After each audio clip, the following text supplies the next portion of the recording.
To Gallifrey's Most Wanted presents Comic Shop 7. And the amazing Mark McManus is back to me, and we're going to be talking about some Fifth Doctor comics. Say hello, Mark. Hello, thank you very much for having me back. Oh, always fun, and I was glad to do this one. I made the suggestion that we would do The Stars Fell in Stockbridge, and then I realized that was only one or two issues, and then I met when I pulled out my the Dave Gibbons collection, my big, it's the size of the Gutenberg Bible, it's all of his Doctor Who comics, that what I really meant was Tides of Time, and then Stockbridge, because both stories take place in Stockbridge, and Stockbridge becomes a huge part of the comics, and there are two characters in these stories. There are three characters, because I'm going to count Sir Justin, that are introduced in these stories that are very important. Two of them are very important because they're still being seen. Because I think Jodie's doctor in a Doctor Who Monthly's met Maxwell Edison. Yeah, I think that's right. But pretty much you meet Maxwell, and then the Shade, and then Sir Justin, who is considered one of the comic strip companions. And I think the Fifth Doctor has some really good comic book companions, because we're not covering it, but there's Gus, the soldier from the Pacific, who travels with him late after he's introduced in the story after this, I think. So, but we're going to talk about these two stories real quickly, and hope you enjoy it. We're going to start with Tides of Time, and let me give everybody a little bit of data. The summary from the Doctor Who Wiki is: the universe is falling apart. A demon from another dimension has left a hole in time and space, and the Doctor teams up with Sir Justin to prevent the demon from destroying the entire universe. But first, they must battle creatures of nightmares to find out the lost matrix. And that's first of all, what did you think of this? I mean, we both were earlier talking, it's been years since we had read these. Yeah, I'd read them a few years ago, and then when I collected them again, as we were discussing before we started recording, when the Complete History books started to come out, there was a sort of premium package whereby you also got a set of 6 of the graphic novel anthologies in hardback with a spine, with the 6 spines made of a picture of the TARDIS in flight, which was really lovely. So I didn't go for that package when I got the Complete Histories, but then I've later collected them on eBay. So I've got a set of those now. So I think it was about 3 years ago I picked those up, and that'll be the last time I read this. But yeah, long enough ago that reading it again reminded me just how good it was. And yeah, just fantastic story. The stuff that they introduced into the sort of the comic lore, like you say, that really has longevity. And it is interesting, I think, how these comics do have a predilection for giving the Doctor male companions, which sort of goes against the grain of the... Yeah, you don't really get a female in... Perry pops up in Sixth Doctor, but they give him Frobisher on top of it. And then... Is it not until you get to McGann? When he has Izzy and... Yeah, as original companions. Yeah, so although I think the Fifth Doctor obviously had Adric and Turlough, they were pretty young. I think Turlough is supposed to be younger than probably Mark Strickson because he's at school, and Adric's kind of a young orphan, isn't he? Whereas here with Sir Justin and Maxwell Edison, these are grown men companions. So it's just you're seeing something different there. It's a different dynamic, and I like to see that, I think. Yeah, and they're both warriors. I mean, now my Maxwell Edison he's the village crank, but there's more to him than it is, and he becomes a friend of the Doctor's, and he's more like the Brigadier. You know what I mean? They pop up and they have adventures together, and I don't think he really travels with him until recently, in a more recent story. I think I think it was for an anniversary issue of the magazine. Yeah, was it the 500th or something like that? Yeah, maybe? It might have been the 500th. Well, we'll get to that when we get to the second story, because I'm going to pull up Maxwell Edison. But this first one, Tides of Time, appeared in the weekly as a black and white, and the only color part of it was the final double-page spread in the final chapter. They put in the middle of that issue of the magazine, and I think it's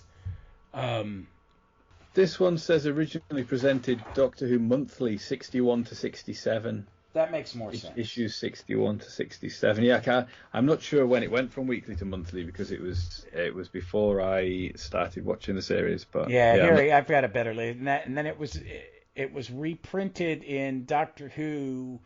Okay, this is weird because in America we got the weekly about a month behind y'all, and we got it always. And because I have my number one, it's framed hanging on my wall with the little decal still on top of it. Nice. So I got most of them, and then this story's been reprinted an obscene number of times. Yeah. Because what it was they reprinted all of the in Marvel Premiere in America they reprinted these in color in a comic called Marvel Premiere, which was like a tryout magazine, and they did it for a couple issues, and then it went to a short run Doctor Who, but it was just reprints of. I don't think it finished the Davison when they canceled it. It just didn't sell well enough, which is weird because it was coming out in the heyday of John Nathan Turner promoting the show in America. It was in the mid to late 80s, so it was in this hotbed of American fandom. It's like when this about the time, a little after. Or probably right after ChicagoCon, where they brought in and introduced Sylvester McCoy, and it was a big event, and I think it's still what now called TARDIS Con, but it was just this huge event, and it's why in America we got the Five Doctors a day earlier than y'all did. It premiered in America and. A day or two earlier. We got it. They premiered it on BBC. They gave it to us, and it was on the actual anniversary date or something like that. And it was all part of Turner trying to promote the show.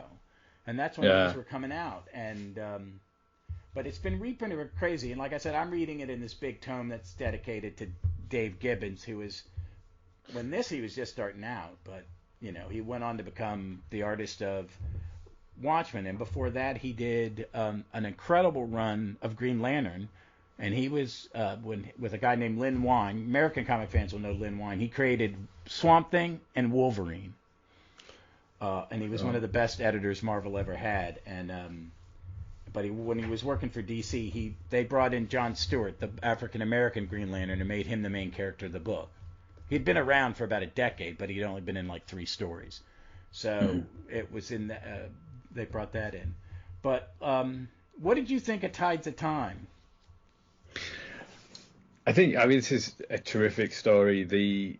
I love the epic scale of it. I love all the mythology. It's much more mythical than Doctor Who was, obviously under Christopher H. Bidmead, who's trying to supposedly bring the science in. Like you say, you've got the main villain in this is a demon, and then you've got all the Lords of the Matrix idea, which is really cool. So Rassilon and Merlin and these other characters who are these sort of like godlike beings that are directing the Doctor.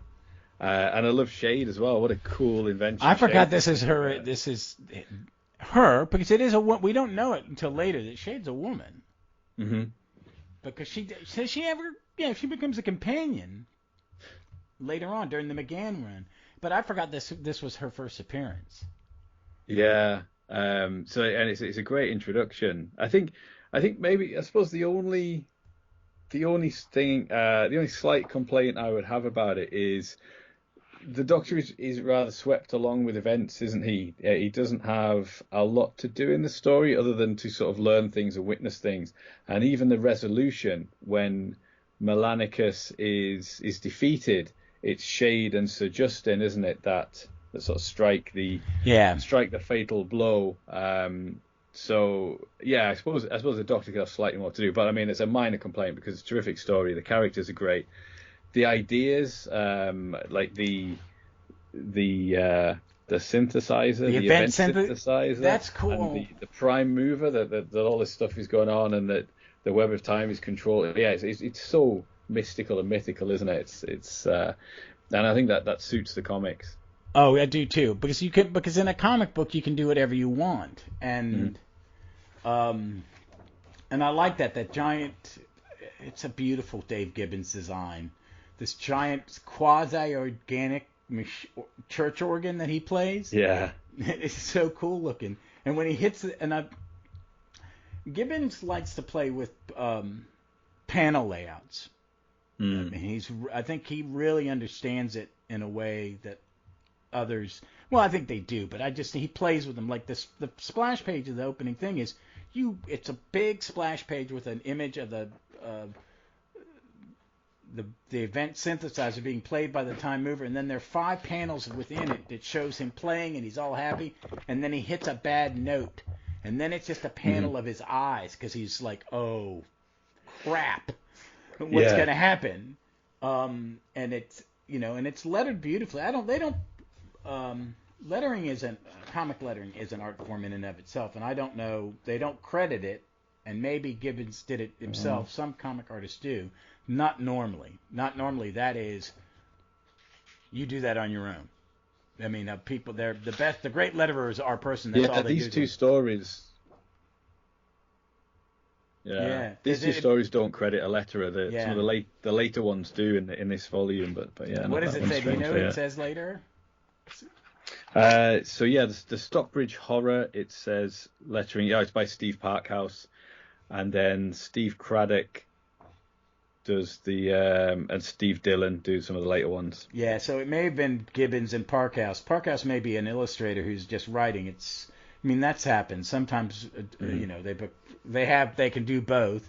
Gibbons can do both, I think. I think he helped plot Watchmen a bit. Right. But Watchmen is definitely Alan Moore's baby. But I love the art in this, and it's good. I forgot how short these chapters were. They're all, about 8 pages? But I like it. It skips from that first panel right into Stockbridge. We don't know that it is Stockbridge until later. But the Fifth Doctor's there playing a cricket match, and a cricket ball turns into a grenade. Yeah. It's such a great idea, that, and it's presented so beautifully. And one thing I noticed throughout these stories that I really like about the art is you get a panel with amazing amount of detail. It looks terrific. So there's the one where the cricket ball is bowled towards the Doctor. There's sort of vehicles and things in the background which you don't really need, but it really adds to building the scene. And then there's the odd panel where it is just a character, or in this case, like the grenade. Yeah. I like the ones where it's just the Doctor and the console and you can't see any of the rest of the TARDIS. Those ones are really, really striking as well. Or sometimes you get a fight scene where it's just the 2 characters. I really like the juxtaposition between the really, really detailed ones and then a really stark one that's just a character in silhouette saying something important. I think he has a very cinematic style. You're seeing camera shots. Okay, I'm going to do a tight 1. I'm going to pull back and do a wide 2. I'm like on the 3rd page where it's the grenade is exploded. Right under is 2 panels. One set in the 40s when the grenade was thrown, and one set in the 80s after the explosion. And then they hear gunshots and they go off, and there's a Roman centurion who gets shot. A hunter shoots him and he disappears, and that's when the Doctor goes back to the TARDIS. I want to do a side note. In this first issue, there's a change in the way the Doctor looks, how he's drawn through this. I'm trying to figure out where it happened. But Davison expressed a displeasure in how he looked. And he paid to have a photo session done, and they sent Dave Gibbons the photos. Right. So he had a model, and I think it's about halfway through it changes. That's interesting. Yeah, it was a note. It was a note in the wiki, and I can see it because artists use models, and because in some comics, sometimes when you're doing an adaptation, the company doing the comics doesn't have the rights to the actor's image, and you have to. And nowadays, you have to sign off on that because they're going to get paid for it. At least over here, if you're the star of a big movie and they're going to do a comic adaptation, and they want it to look like you. You're paying them. It's my face. We have this thing in America. We have college sports, which is technically amateur sports, and it makes billions of dollars, and the kids can't be compensated. And the video companies were making images in their games, not using their names, but using their likeness. And they sued and said, no, you have to pay them for their likeness. And maybe you want to buy their name and pay them. And there was a court decision recently. It says, no, schools, you have to compensate them. So it's it's just another way America is going to become completely for profit, because something that used to be amateur, technically amateur, bullshit. They get paid a lot of money. I mean, kids go play basketball in this country for a year ago. But in this, like in comic books, I'm guessing, they pay people to make sure you look right. But I want to say this. I don't think he's that far off in the early ones. And there are a couple panels where he is definitely on that second page where you got Peter Davison with the cricket bat over his shoulder. I've seen the photograph he's used for that. I know that publicity shot. It may not have had the hat on, but I know, he's already using some photos. But yeah, I think in all of them he is really recognizable as the Fifth Doctor, and I think his costume really suits the comics. I mean, obviously I'm looking at it in black and white, but the long coat really suits the comics, because when he's moving, it's flapping behind him, or if he's turning suddenly, then it's the tails of the coat are flaring out there. But that reminded me then what you were talking about. There's probably a couple of years ago now on the Track One podcast, we interviewed Scott Gray, who's the Doctor Who magazine comic editor, and he was telling a story about the likeness for Christopher Eccleston. That when they sent him some samples, I think, to say, this is the look we're going for in the comic strip, he said that he felt they were making him look too good looking. I think I've heard they'd this. gone for sort of a square jawed hero look, and he said that's not what I look like. Make it look more like my own kind of face, sort of thing. So yeah, it's interesting.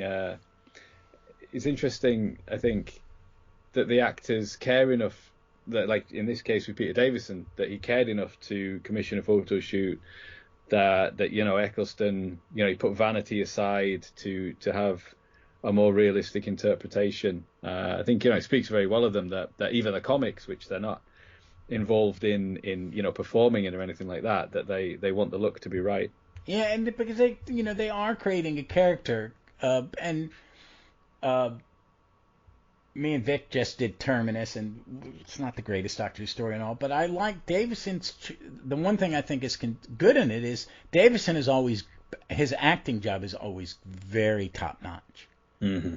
And I like he made a very good, I think his choice for Doctor is a great one, where he is more like, he's more like Hartnell than any other Doctor is ever. I mean, even though Capaldi's a grumpy Doctor, he's not like Hartnell.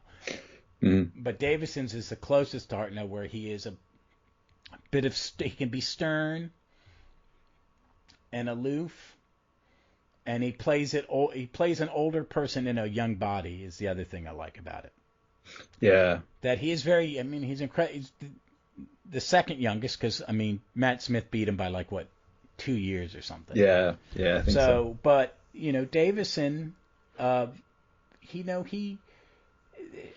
his portrayal is performed, and he picked he made certain choices, and I want to say this, I think Parkhouse and Gibbons capture him, and I don't know how much of him they had seen, if anything.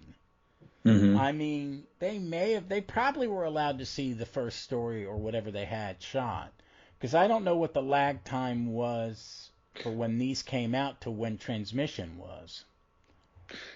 Yeah, I'm not sure. So yeah, they must have known the costume, I suppose, and the hairstyle and that type of thing. They may have had, because there was a year between the end of Baker and the premiere of Davison, but the announcement was before, well before. But they had, wasn't there a gap? Am I remembering that wrong? Hold on. But they must have had some out at that point. It just must have been. Yeah. Because this is so, I mean, they're getting it. It does feel like they've got some of his mannerisms as well, doesn't it? Yeah, yeah. So I mean, it's Legopolis ended March '81, and yeah, it's 10 months, December. Right. So they, but they were filming. Maybe they got to see it. I mean, the magazine's getting stuff, and John Nathan Turner worked with the magazine a great deal. It's like Davies when Davies was producing it in the new one. Remember, he wrote a column. He made sure that there was personal contact between him and the magazine, and then Moffat did it for most of the year, and Chibnall did it when needed. He didn't do it every month, but he wasn't. We've had Jodie's been the Doctor for 5 years now, but we've only gotten 3 seasons because just one, pandemic, and 2, the way TV works nowadays. Where you're every like 18 months you're going to get a short season, which I'm. Yeah.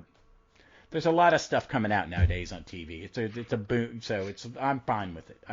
I'm still not want some of the nerdy stuff that's come out that I want to. And I know I'm the same. Yeah, I'm there's not watched behind. Stranger Things yet, not watched Sandman yet. They're all on my list. Oh my God, Sandman's making me read the comic. I've never read the comic before. It is probably one of the best comic adaptations I've ever seen. It's absolutely stunning. And if they don't do a second season, Amazon, you're idiots. But I think they're pretty much. I think Amazon and Netflix and everybody is starting to adjust to the, the super channels like Disney and what the guy that runs Warner Brother Discovery wants to do with their product.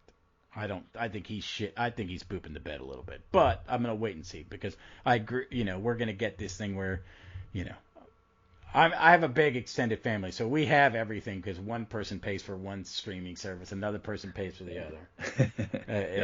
And Disney's model. This is people used to vault their stuff, so you had to buy and rebuy it every 5 years. I kind of like the Uber Met thing. I can watch. My wife watches the Marvel Universe stuff with me. Where we watched She-Hulk last night at dinner. Yeah, I love She-Hulk. I do too, and so all the people bashing it. It's this, it's that. It's very much like her comic book because she broke the fourth wall in most of her series.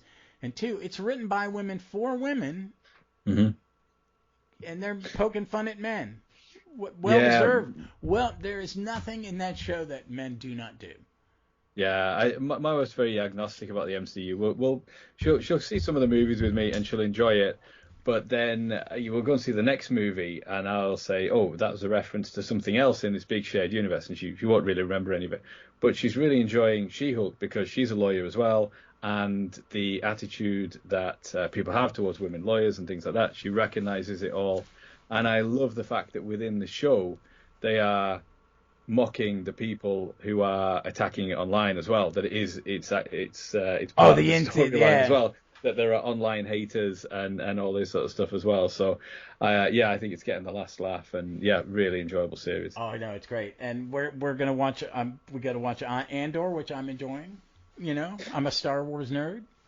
Yeah, I've only watched the first 3 so far, but I'm really into it. I do agree with the critics that said you have to watch. There's a reason they dumped 3 at one time. Yeah. 1 and 2 are interesting, but if you don't have that third one to conceptualize what they're going for, this is a slow build. All right, and I don't mind because I pace things. We get it once a week. It's good. And I have a feeling with Bad Wolf Production doing Doctor Who, we're going to see a little bit more of that kind of thought process in. Fingers crossed. Yeah. Yeah, I haven't watched their Dark Materials. I've watched a few episodes of it. It's beautiful. I love it. And did they do Sex Education? I don't think so. I haven't watched Sex Education, but I think it's a Netflix series. But I don't know. I'm not sure. Production company is them. Yeah. Their production company does stuff for a lot of their stuff is on HBO in this country. Right. And they did produce Davies' last 2 series, Time and Time. Years and Years. Years and Years and It's a Sin. It's a Sin were both produced for, and I think they may have done the 2 Scandal shows for Amazon Prime. Very brief. The one with Hugh Grant. Ben Whishaw. And then there was a sequel set in a different era. I didn't know that. Yeah, I thought there was. I didn't watch it. It wasn't. there's so much out. I'm sticking to the uber nerdy stuff. Yeah. But what did you think of? Since you've seen it in black and white, I can't really comment. The coloring in the version I have is, I think Gibbons did it. I think when this was being put out, they asked his opinion. I don't know when was this edition. I saw this on eBay for $50, and I got it, and I waited, and he lowered the price. And it's just, what's this? 2011. It's only 11 years old. So yeah, I suppose that, like, things like the Althrace aliens. I'm not getting a sense of what color they are or anything. If is that the two guys on the panel? Yeah, so they're members of the Matrix Lords, but then later on in the story they've got their sort of biomechanical spacecraft as well, haven't they? That they visit. Yeah. Well, it's hard to tell because in this volume, when he's in the council room, the room is lit in a green color, so it's all green. Ah, right. Okay, so it's just shades of green, like he's in this room with green lighting. And Gibbons does play with color. Mm-hmm. When he did Watchmen, there was a lot of greens and browns, a lot of earth tones, and he did it on purpose. And like when they're in the part 4 where they're on the amusement ride and there's a Melanicus is floating, that's all red. But Shade and the Doctor are in their Nork covers, but there's a red haze to it. And when it's nighttime, there's a blue filter, like they've got a blue filter over the colors.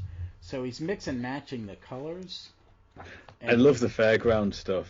Oh my God, yes. It's so inventive, and yeah, it just looks absolutely incredible. And then so the Doctor recognizes a woman. Yes, there's a note in the wiki about who it may be. Did you see that? Yeah, well, I didn't see that, but because at first I thought Perry, and then I thought, it's going to be way too early for Perry. And the only other person it looks like is Zoe, and also the costume is a bit like Zoe's. But then I expected it to reappear because I couldn't remember it. I couldn't remember that at all from the last time I read it. And she doesn't reappear in the story. So what does the note is this: the Doctor sees an illusion of a girl he knows, but it is not revealed who it was. Although she is also often interpreted to be Zoe from the Wheel in Space Garments. Right. Author Lance Parkin stated in a reference book, A History, highlighted that he based the physical description of Patience, first incarnation, from the novel Cold Fusion, flashback on her. Patience is the TARDIS in those books. No, that's right? Compassion. Patience is an old girlfriend of the Doctor's or his mother. I can't hold on. Oh, I haven't read those since they came out. I loved. Did you get the Big Finish Cold Fusion adaptation? Yes. It was wonderful. It was so. I wish they did more of them. So, Patience was born in the house of Blyberg on Gallifrey Reign. She's the wife of Omega and the Doctor, both the Doctor as he existed prior to being the first Doctor and the bespectacled Doctor. She resided on Gallifrey at much of her later point of his life in an anomalous timeline.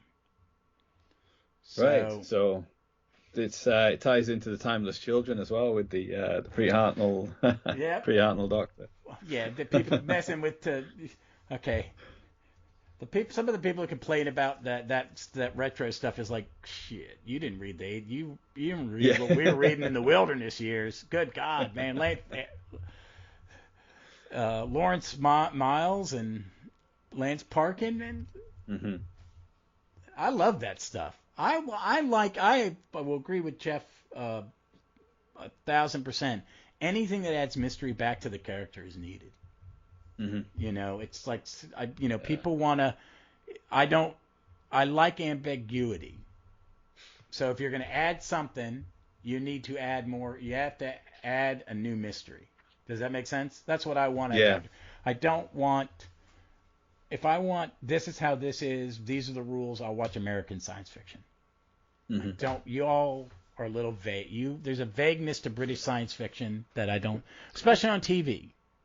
American TV is full of techno babble, and I'm doing a rewatch of Star Trek, and there are times where I'm like, I don't really give a crap about how this engine works, or how you're fixing the problem with the deflector screen, unless you're turning it into a weapon. But there's chunks of it. It's like I think John Pertwee was right. You don't really need to talk about it. I associate, American TV science fiction like that with its ships and crews and rules and missions. Yes, exactly. Whereas a bit more, the British stuff tends to be a bit more freewheeling, doesn't it? And a bit more sort of, Hitchhiker's Guide to the Galaxy and Doctor Who. They're not part of a big organization or anything. They're just making their own way through the universe, kind of thing. It's more it's like we were talking earlier about John Wyndham stuff and the village invasion. That thing about the alien invasions don't happen in these worldwide Independence Day kind of thing scope. It's a small group of people in a small area are affected, and you see how they fight back. And it always starts, Quatermass is like that. It's secret. They find in the second Quatermass where these aliens have come to Earth and copied his plans for a moon base, and the invasion is well in hand. People have been abducted and copied or taken over. It's on the news and stuff. I think that's why. Davies kind of does that, the big world thing, like with Aliens of London and stuff like that. He kind of he gets out of the mold of the smaller stuff. And I think my favorite more in modern Who are the ones where the Doctor lands in a small place and there's an alien in a small group of. It's still the base under siege, but it's not in a base. It's in a village or something. Yeah. Definitely. And where in this comic is the exact opposite. We're not even in any real place. He's moving through ripples in the time. The universe is falling apart.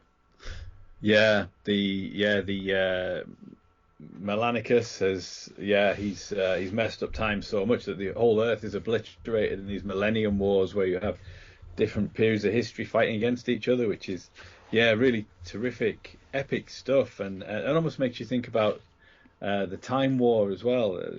Those sort of descriptions of the Time War that you get from some of Russell T Davies's writing, where it's so kind of unimaginable in a way that and he makes up those gibberish words, descriptions of creatures, the Nowhere Man and the Nightmare Child. I think one of the things he wrote for the lockdown stuff that was compiled in the in Lockdown Who, the book, when he talks about multiple copies of Earth being created and then fired like bullets.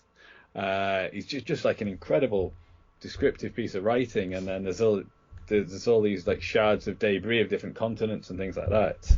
I haven't read that. I need to get that book. It's really cool. It collects the stuff that was released as part of the lockdown stuff. When they were accompany a Twitter viewing with some new stuff, and it collects it all. I loved a lot of that. The funeral of Sarah Jane. Oh yeah. Oh my God, that made me cry. Beautiful. Yeah, it was really, really touching. That. Yeah. Yeah, I'm gonna have to Google that and find a copy of it, because I would really like that. The last book I bought was the one about the different doctors, the pre-Hartnell doctors. It was for charity, and Paul Haney did the art. So yeah, but I've just been making my way through the new Target books and enjoying those. But I think they're just about to come out in the States, aren't they? Yeah, I'm behind because I just pick and choose what I'm going to get, and we got I just got my American version of Galaxy 4. I waited for it to be out for a while and the price go down, because I want one. So I can play it on my in my living room. I have a Region 1 player. In my bedroom I have a Region 3 player. So I bought the steel books for all the animation. But I get on the 18th they're releasing the Colin Baker sets, season 22. Oh, right, yeah. Yeah, we're just getting that. But they've already put my pre-order in for season 2. But they just don't have a date. I'm assuming 6 months after you guys. So. Yeah, and we don't have a date yet here. So maybe it'll be closer. I don't understand why they don't do it at the same time like they did the DVDs. You did it before. Just give us the card. I want the nice box. We don't get that. Yeah. What I also want to talk about, there's something when looking back, we could veer it off, but that something about this is I think there are little winks to certain things where the Doctor meets Dracula in the amusement park that reminds me of The Chase. Yeah. The Dracula looks very similar, doesn't he, to the one in The Chase, I think. Yeah, he So also same looks like the costume. Marvel. I think he looks a little like the Marvel version of Dracula at that time. Because Dracula was a Right. huge series for Marvel. It was by Right. Marv Wolfman, who went on to create the new Teen Titans. He wrote it, and it was gorgeous. And a guy named Gene Colan drew it. And that's where Blade comes from. Blade was created by them for the Dracula series. The Dracula series ran like 100 some issues. Ah, cool. In the Marvel universe, him and all the vampires have taken over the exclusion zone around Chernobyl, and that's where they live. And Right. and Blade is the sheriff of the vampires. It's in the Avenger comics. It's very weird. But it's just jumping through these things. It's so it goes from very conceptual since you don't have the color in this book. When they're in different places, they go with a whole different color palette and stuff like that. But I do like the TARDIS looks the best I've seen the TARDIS look. Mm-hmm. And it's like the first It's a bit like the first Doctor's TARDIS, isn't Yeah, it? it is. Banks of instruments around the walls in the console room, not just the TARDIS console There's itself. this countdown clock that he sneaks into panels, even if you're not seeing the wall. Yeah. There's one panel where it's Sir Justin and the Doctor's downstage, and Justin's upstage. We're using my theater language, and the clock is there, but it's a white background. Yeah. And then it's just in the corner of the panel, even if you can't see the number, it's intruding in the panels. Yeah. And that's where they meet Shay, and Shay's been there. Okay. Oh, so the coloring. I finally got to it. The coloring of those aliens, the three aliens, the triumvirate, Yeah. they're yellow with red Right. eyes and a blue and red costume. It's a blue costume with a red trim.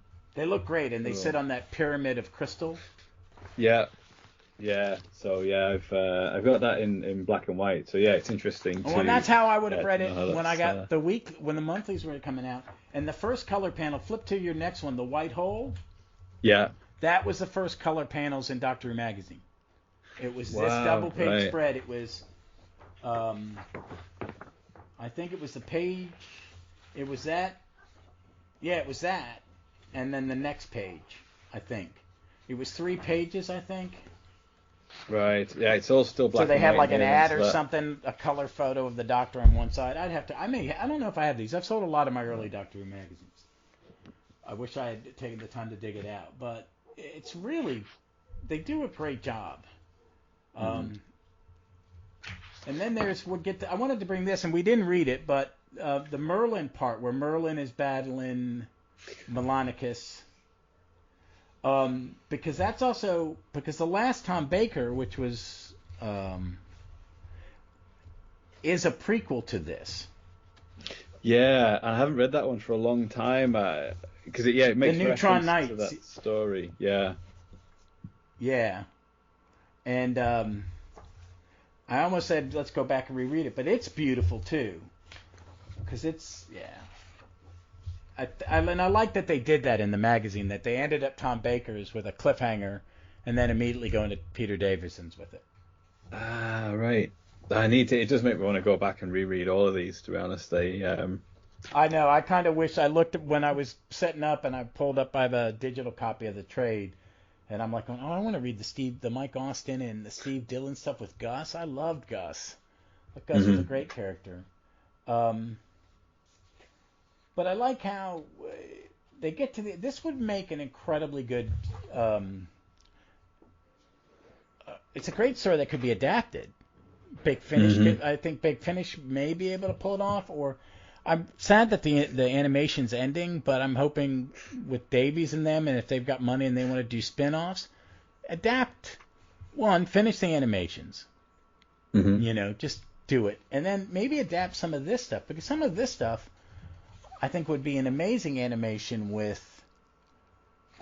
It'd be a stretch for them because of I don't want to say they're static, but the new Doctor Who stuff is they're not 100% stuck to the shooting script, but they do kind of understand that we're in tight sets and we may be able to pull back, like in Makra Terror, where they pull back to give you what the city looks like. Yeah. But they don't do anything with characters is always done like in a box. Mm-hmm. But I mean, I just watched Abominable Snowman, and the background stuff is stunning. Yeah. The 3D modeling for that, Evil of the Daleks, and Galaxy 4 are stunning. The courtyard of the monastery with the big Buddha statue is almost photorealistic at times, isn't it? It's really beautiful. Yeah. And then I went back. I watched it in color first, and I went back and watched it in black and white with the episode they have. And I've forgotten how dodgy the set kind of was, because you're kind of like, oh, wait a minute, this is so much prettier. But also, we don't have a lot of photographs of the original, so we never, it's one that wasn't really photoshopped.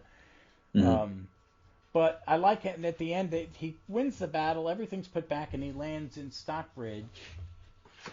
Yeah. And he's playing cricket again, and the look on his face when he's about to hit the cricket ball, like he's waiting for the grenade to come. Yeah, it's great, isn't it? And just to bring it back to that really small scale as well, having it been they've been through white holes and into all these conceptual spaces and into the Matrix on Gallifrey and Gallifrey itself, and brings it back to this little English village cricket match on the village green is really nice to start and end it there. Yeah, I like when the Doctor comes to at the end after the explosion, everything is set right. After Sir Justin they're in the ruins of Stockbridge Church, and they're battling zombie soldiers, and Shade shoots Melanicus in the face, and then while he's climbing the building, and then Sir Justin dives through the stained glass windows, stabs him, and then when he dies, everything is reset. And the Doctor lands in the church in Stockbridge, and there's a statue to Sir Justin. And as he leaves the church, you see that the church is called St. Justinian's as well. Yeah. Which is not really sort of drawn attention to, but it's a really nice background detail. It's the local bulletin board outside of the village church. Yeah. That's great. And so, the Doctor's sort of left wondering whether, how much of it was real or anything, but there is sort of a ghostly figure of Merlin is watching him as well. So. Yeah, I love that. And then Shade's gonna, they leave Shade open because they use Shade. Some people use Shade a lot. She's huge thing in the Eighth Doctor era. With the sort of the fake out regeneration that where she's disguised as Nick Briggs. I don't get his thing for the toothbrush, but yeah. That all becomes really important, doesn't it? I love those stories as well. I'm just seeing if I'm just peeking here to see if Justin ever came back, but he does not. Wait a minute. I don't remember. No, wait a minute. Yeah. Oh yeah, he appears in A Matter of Life and Death in Doctor Who Monthly 93, which is an Eighth Doctor Izzy story. Right. The Doctor conjures a variety of creatures to fight, including Shade, a Wraith Warrior, Freefall Warriors, Vespizzi, Sharon Davies, Maxwell Edison, Ivan Asimov, Brill, Sir Justin, Morris, Angus, Goodman, and Frobisher. So, he just pops up in a scene with a lot of the comic companions. But I like that, and I've always liked Shade. So the next story we're going to do is, was it 2 parts or just one long part? It's 2 parts. Yeah, 2 parts, I think, yeah. Yeah, Starsfill and Stockbridge, which introduces the most I think he's probably the most important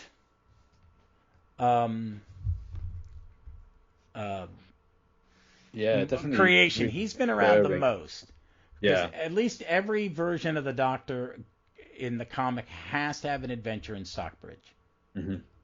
I think 6 mix him. I think 7 hangs out with him. I think Jodie has.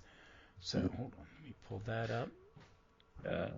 I know. I've just noticed now. Really looking at it, the logo is almost in the Star Wars font, isn't it? The way the it is.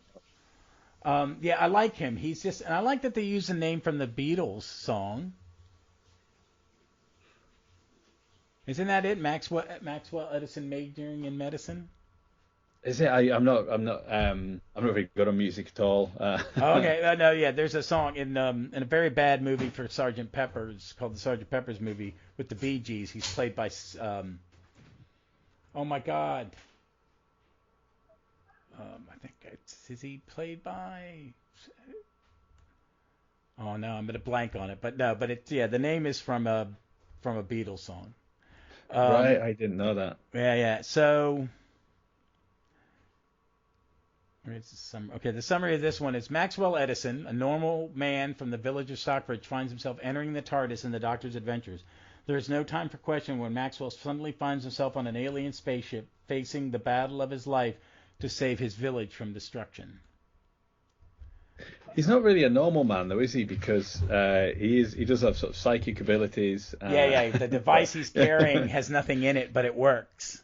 Yeah, and he's able to use a divining rod that leads him to the TARDIS, and then like you say, the what he proposes is it a biokinetic energizing ray, and the Doctor opens it. It's just a cardboard box with some wires in it, but it's worked. It's let him detect this spacecraft that's in orbit that the Doctor takes him up to.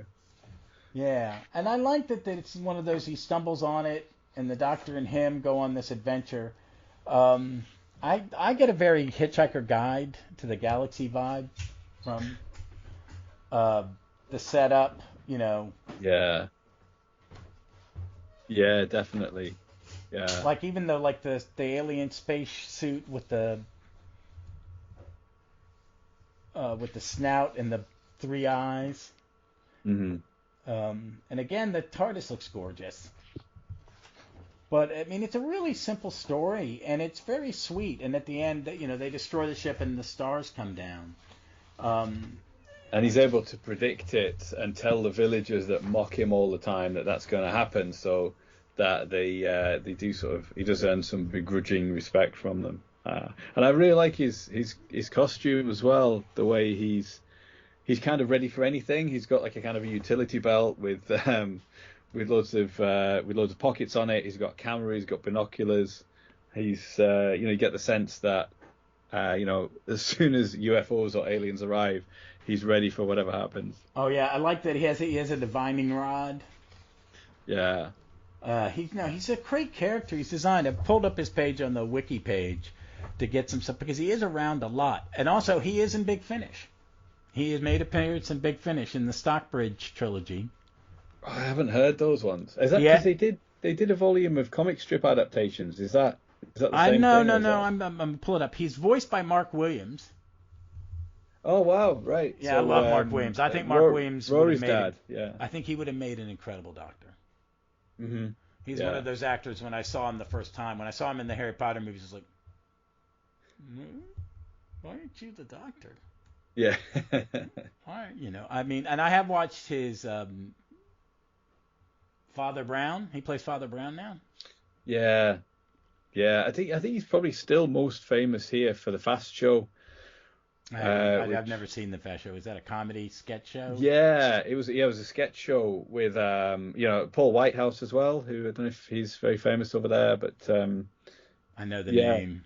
Yeah, they've there's a bunch of people who who become really big comedians who did those, and I think they had a bit of a cult following because they had I've completely forgotten his name. Pirates of the Caribbean, the actor. Johnny Depp. Yeah, Johnny Depp did a sketch with them, and I think he had maybe a bit of a cult following in America at one point. But yeah, that is probably what he's still most famous for here. He's been in the Fast Show and the Harry Potter films, I suppose, with the younger generation. Yeah. I mean, I wish there's that scene that was cut out of the final Amy and Rory episode where his grandson, who's about his age, shows up. Yeah. It would have been so good. Yeah, that is it's a lovely idea. That Yeah. So I've looked up the Stockbridge series. It was a series of 4 audios. Of 3, I mean, it's just trilogy, sorry, 3. And it starts with the Castle of Fear. It's all Fifth Doctor and Nyssa. Oh, crap. And it looks like Alan Barnes did it. So, wrote them. And that's why, because he's created by, no, because he's by Parkhouse. But Alan Barnes was an editor of Doctor Who magazine for a long period of time. And some of these comics may have been under his tenure. I'm not sure. I always forget where.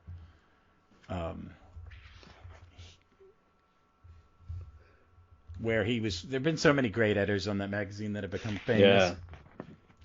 So, but I really like that 2-parter, and I like Maxwell Edison. I love it. Always love it when he's back. I always love it when they're back in Stockbridge. That the magazine has its own little universe. Yeah. And I think it's nice. It occurred to me again reading this how they blend the TV universe. So like when they go to Gallifrey, you've got the guards, I can't recall them, with the helmets that are recognizable from the Ark of Infinity and the Five Doctors and things. But then when they go into the Matrix, you've got Rassilon and everything, and they control the Celestial Intervention Agency from there and create their own mythos around it as well. So it's a great way of doing it.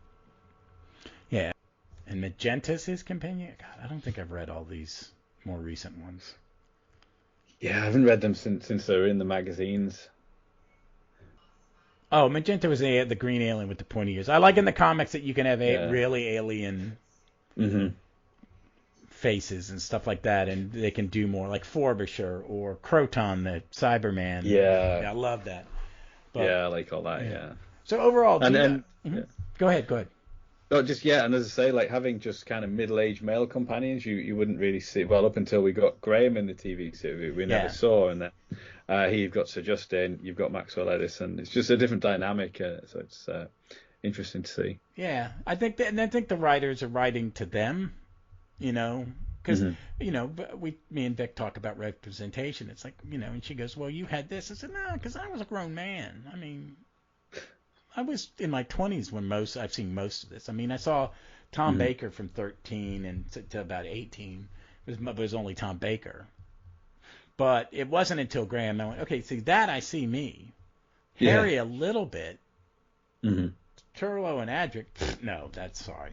Yeah. When I was in my mid-20s when I saw that, so no, I did, that wasn't my in. But it wasn't until Graham and Dan. And I kind of like that. And I like that the second Bananas, I like what Chibnall's done is that the middle-aged white guy is the comic relief and the one who's a little bit clumsy, or the one he's the sensitive one who sees the thing from the outside. He's given something that in normal fiction he would be leading, and they push him to more a supporting character because Yaz in the modern show she's the stronger of the two. I think she's the strongest, and in Jodie's era, I like having a mix. It's like I think Evelyn works in the Sixth Doctor because you have someone older.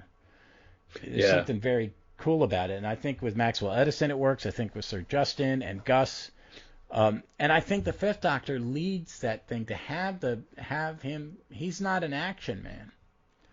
Is to give him an action man in his stories. Works. I don't, definitely. And even Shade's an action well. character. Shade.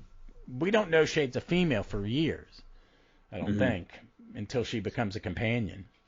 Yeah, but you see Shade doing kind of a really impossible things. It's cool, like when she beams out of the TARDIS onto the organic ship of the Althrace, and you can just say, oh, there's no atmosphere here, but she can just sort of climb all over it. Yeah, really cool character. Yeah, I would like. It makes me want to go back and reread some of these things and go back to the Panini stuff, the early Panini stuff. I really like what I read in the more recent ones. And when I'm so behind, but when I do read them, I'm like, oh wow, this is really good. Like the one we covered with the 10th Doctor, the Return of the Cave of Skulls, Pete Clan. Yeah. There's some real gems in this, and these are, I mean, Parkhouse is a well-known 2000 AD writer. And that's not to say that the guys doing it now they're amazing, but this is a guy whose stuff.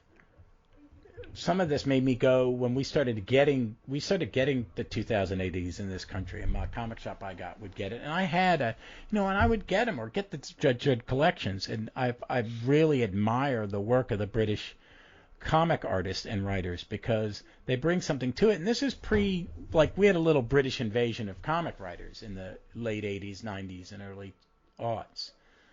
Some of our, the big names we think of are Alan Moore, Neil Gaiman, Grant Morrison, Warren Ellis, the guys that created John Wagner, Steve Parkhouse is thought of highly. These are people that Dave Gibbons and Brian Boland, who's did a lot of Judge Dredd. That these are guys they changed comics in America in the 80s and 90s. I mean, literally, they were there was an artistic shift. And that, when I saw Dave Gibbons starting to do American comics, I was like, oh, I know that guy. That's the guy who did Doctor Who comic. And I loved his art. I was like, oh, this guy needs to do it. He did a Superman annual where the Superman is given this, it's called the Black Mercy. It's a flower. Someone gives it. This bad guy, Mongol, tricks him into taking it. And it wraps itself around you, and you see a perfect version of your world. And Batman and Wonder Woman are come to the Fortress of Solitude to give Superman their birthday present, and they get affected by it. So you see Bruce Wayne sees a world where his parents didn't die. Superman sees himself living on Krypton that didn't explode. And Dave Gibbons, it was written by Alan Moore and drawn by Dave Gibbons, pre-Watchmen. And it's probably one of the great, when they do the great collections of greatest Superman stories ever told, it's in there. His Green Lantern, but so for me it was neat reading these and then seeing these guys become just, huge. Incredibly huge. And what I liked with Gibbons, he comes back and he talks on the Strip for Action documentaries. Because it's important to him, because it's this big break. It's how he got into Marvel, how he got, how he got bigger gigs. And he still does a cover now and then, and he'll do a special, he'll do some stuff once in a while. I don't know why he doesn't work as much as he does. He can live off his Watchmen royalties, probably. Because that comics go out of print, but that trade has never been out of print. Yeah. And I used to have one they called the Absolute, which is like 11 by 17 giant slipcase book with a bunch of footnotes in the back, including some of Alan Moore's scripts.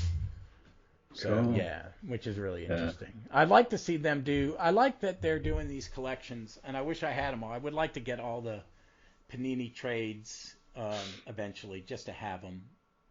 Yeah, I'm gradually collecting them. I only started sort of maybe 2 or 3 years ago when I got this when I got the ones from that were released alongside the complete history. And then I've picked up a few more, but I think the one that you can't seem to get is Endgame. I've got the other Eighth Doctor collections, but Endgame. I think I have that one, and it may be one of the ones I got signed by Scott. Because when I bought some stuff of his, I bought the signed ones.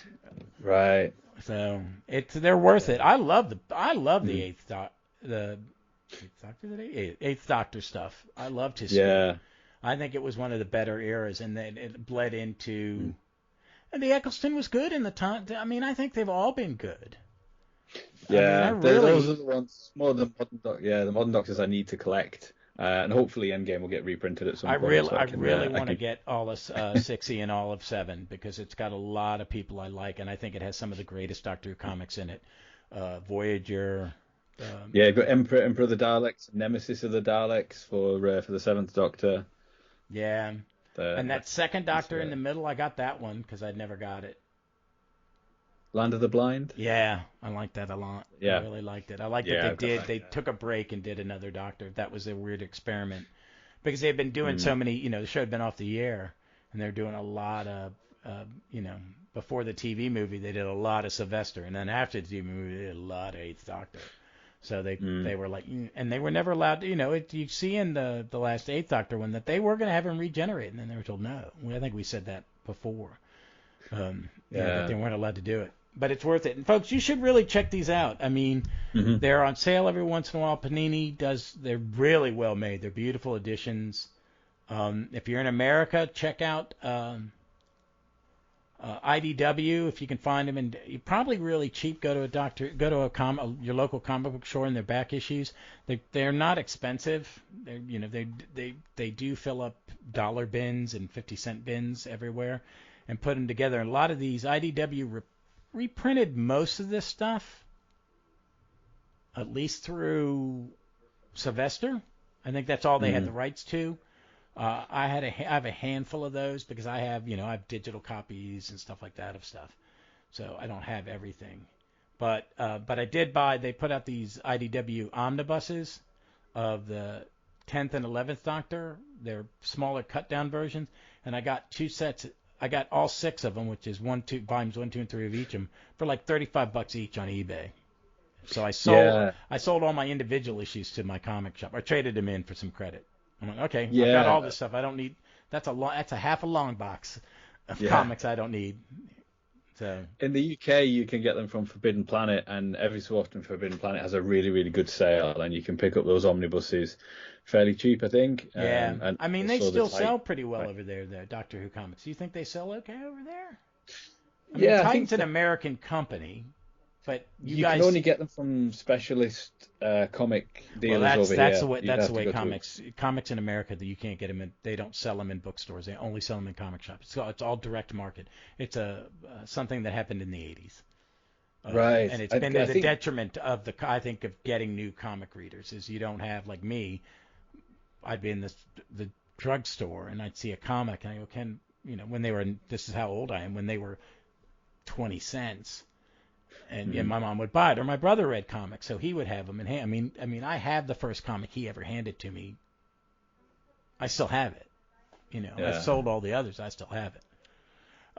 But I think it's to a detriment that it became a niche thing, and you have to go to a niche store. And I support comic shops. I have a great one here in Richmond, Velocity. I actually didn't own that store, but I ran a store and was buying it, and then I couldn't do it, and they bought the stock and stuff and have their store, and they're still here. God, 20 years later, and they're a great comic shop, but it's different. It's weird. It has to be in a niche. But they'd only get Doctor Who magazine for me and one other person, and I think there are only 2 or 3 of us, and they don't even put the Doctor Who comics on the shelves. They only order them for people who want them. Because it's just not as a market. Yeah. It's so over here, supermarkets, I think, stock Doctor Who magazine. Yeah, we can get them in the Barnes and Noble. They're kind of the bigger, like the. Yeah, those will appear. Those will appear in W.H. Smith. Yeah, they appear in ours like Barnes and Nobles and big bookstores, booksellers, and then comic shops sell them. But it's not going to end up in a drugstore or a supermarket magazine rack. Every once in a while, like Starlogs end up there, and sometimes at the checkout counter, you'll have the tabloids at a grocery store, and then you'll have I don't know who's published, probably Time, but you'll see when Supernatural was ending, they put a big square magazine with the history of Supernatural, which I grabbed, and they do it with Star Trek on an anniversary, and the MCU, man, tons of them. Every time a new movie comes out, they'll do something to kind of introduce you to the new characters. And Marvel's probably paying someone to publish that here, and people buy them, and it's right next to the rack of the latest Marvel MCU. They'll have a cardboard rack with, last one was Eternals, and now it's Doctor Strange. There's big, But Doctor Who stuff now, man, it's really very niche still. I think in some cities it may be better. I don't know. I live in Richmond, which they don't even show. They never showed. Their PBS didn't show Doctor Who down here. Right. Yeah. Where I grew up, it was on 3 different damn channels. Yeah. But I was in a bigger city, so Richmond's tiny. Richmond's 300,000 people. Right. And that's counting 2 sister cities. which, are very. America's weird. It's like when you guys talk about going across the country, I'm like, well, that's just like going from Richmond to D.C. Yeah. Yeah. So, but folks, check these out. Go into Panini or go to Forbidden Planet. The first, this would be in the third volume of Panini, isn't it? They're two Tom Bakers, and then I think there's only one Davison. I think so. Yeah. All of his fit in one volume after that first story. Yeah. Yeah, because the rest of his stuff is short. They're more two-parters. Tides of Time is one of the largest. That was the last really long one they did for a while. Because all the Tom Bakers were 6 issues or something. But his were weekly. Yeah, you didn't have to wait as long for the next installment. Yeah, no, you can remember them. Yeah. I loved it when I got those because they blew my mind. They really blew my mind. And then check out the Big Finish adaptations. They have done Iron Legion and Star Beast. Is that the only cartoon one? I think it is. It didn't seem to start a series, didn't it? Whether it didn't sell that well. I think you had to be of a certain age, and maybe. But I don't get it. They do a lot of stuff. I'm a little behind on my Big Finish buying. I got a lot to listen to though, so I'll play catch up later. Yeah, same. I got a little. I've been doing the Dune books. I just finished the 3rd Dune book on audiobook. Cool. And I bought, and with an Audible credit, I got the complete Hercule Poirot short stories read by David Suchet. Oh, nice. Yeah, so that's my walk-in stuff. They're great, and I love. That's probably my Doctor Who is my favorite British TV show, and I think that Hercule Poirot is my second because I just. Yeah. So, all right, folks, that's it. What do you got coming up on Trap One, Mark? Well, we've just put out episodes on the Abominable Snowmen animation, and we talked about Celestial Toymaker for the vinyl release that just came out on Friday. And then coming up, we'll be looking at the Stones of Blood Target book and the Fires of Pompeii. Awesome. And all being well, next weekend, some of us will be recording live on location at the Worlds of Wonder Doctor exhibition in Liverpool, so cool. I'm really looking forward to that. Yeah. Yeah, and we I'm gonna have you back on in a couple weeks if you don't mind, and we'll do some more. Absolutely. Let's think of one to do, maybe another Titan or another Panini, because I like jumping around. We have next week. You guys are gonna hear me and Vic talk about the Apocalypse Element, and after that we're going to be doing Curse of Fenric. We do have a date. I mean, is this a set date for Doctor Who, the 23rd of October? I think it's a rumor. I haven't heard anything official. Okay. I know that they're getting close. We're in October, folks. You guys, you've got to announce it. I mean, you couldn't do that in this country. You couldn't do it because our stuff's playing well in advance. I mean, but have they announced any of the other BBC 100 shows yet? Not that I know of. I'm not sure what else he's getting a centenary special, to be honest. So yeah, it'd be interesting to see what else, what the big shows they might either resurrect or do a special for. Yeah, well, we'll see. I'm looking forward to it. Maybe you could, if you want to do it on Friday the 28th, that'd be great. That'd be my birthday. But they'll do it on a Sunday, so maybe it'll be on Halloween because it's spooky or scary or something. I don't know when the anniversary of the BBC is. It's just sometime in October. Yeah, I think it's just a month long. Yeah, there's not a date. Or a week long or month long. Yeah, I'm not sure. Well, that's cool. Well, folks, that's it for us. We will see you soon, and check us out on the internet on Twitter at Gallifrey's MW Pod, and just give us a listen. And until then, we look forward to seeing you somewhere in time or space.